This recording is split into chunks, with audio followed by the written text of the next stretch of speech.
पनीर टिक्का, पनीर मसाला आणि पनीर हंडी म्हणजे तीच ग्रेव्ही खाऊन कंटाळा आलाय, तर मग ही रेसिपी ट्राय करा, नक्कीच आवडेल. ती म्हणजे पनीर भुर्जी. त्यासाठी लागणारे साहित्य: एक बारीक चिरलेला कांदा आणि 2 टोमॅटो. टोमॅटो यात थोडेसे जास्त घ्यायचे आणि पनीर एकदम मी हाताने क्रश करून घेतले. तुम्ही ते खिसूनही घेऊ शकता, पण खिसल्याने तेवढी टेस्ट नाही येणार, म्हणून मी क्रश केलं आहे.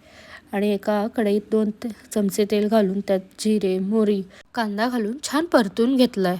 कांदा एकदम गोल्डन होईल असा परतून घ्या. आणि मी कांदा परततानाच मीठ वापरते आहे, जेणेकरून लवकर परतला जाईल.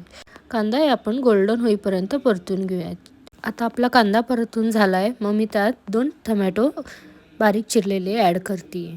छान त्यालाही मी आता वाफेत 2 मिनटं परतून घेते आहे. टोमॅटोही छान हे झालेत. आता त्यात आपण मसाले ॲड करणार आहोत. धने पावडर, मी पावभाजी मसाला ॲड करते आहे, तुम्ही सुद्धा वापरू शकता, ऑप्शनल आहे. मग त्यात मी थोडंसं पाणी घालून त्याला तेल सुटेल इतकं मी त्याला शिजवून घेते आहे. मसाल्यांचाच तेल निघतो. आता ते मी पाहते आहे, तर मसाल्यांचा छान असा तेल सुटला होता.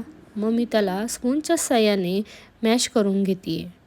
थोडंसंच मॅश करायचं, जास्तही मॅश करायचं नाही आहे आपल्याला, त्यामुळे मी स्पूननीच केलेलं आहे. आणि मग त्यात मी आता ॲड करते आहे क्रश केलेले पनीर. मग ते एकजीव करून घ्या छान असं. त्याचसोबत त्या पनीरलाही थोडंसं मॅश करून घेऊयात हळूहळू. जास्तही मॅश करायचं नाही आहे बरं काय पनीरला. कोणाला असंच खायचं असेल तरीही खाऊ शकता, पण आम्हाला थोडीशी ग्रेव्ही हवी होती, म्हणून मी त्यात थोडंसं दूध ॲड केलं आहे. जास्तही नाही बरं काय. आणि साई होती, तर मी म्हटलं मलाही होईल, चला घालून घेऊयात. तर घालून घेतलं आणि मस्त त्याला थोडंसं एक उकळी आणू दिली. झाली ना मग आपली पनीर भुर्जी रेडी. वाव, खूप टेस्टी होती बरं काय. तुम्ही ट्राय करा नक्की मैत्रिणींनो, आणि कशी झाली ते कमेंट करून सांगा. आणि तुम्ही कशी बनवता हेही कमेंट करून सांगा, म्हणजे मी नेक्स्ट टाईम ती ट्राय करेन. आणि मला कमेंट करून हेही सांगा की तुम्हाला कोणती रेसिपी पाहायला आवडेल, तेही मी बनवेन. व्हिडिओ आवडले असेल लाईक करा.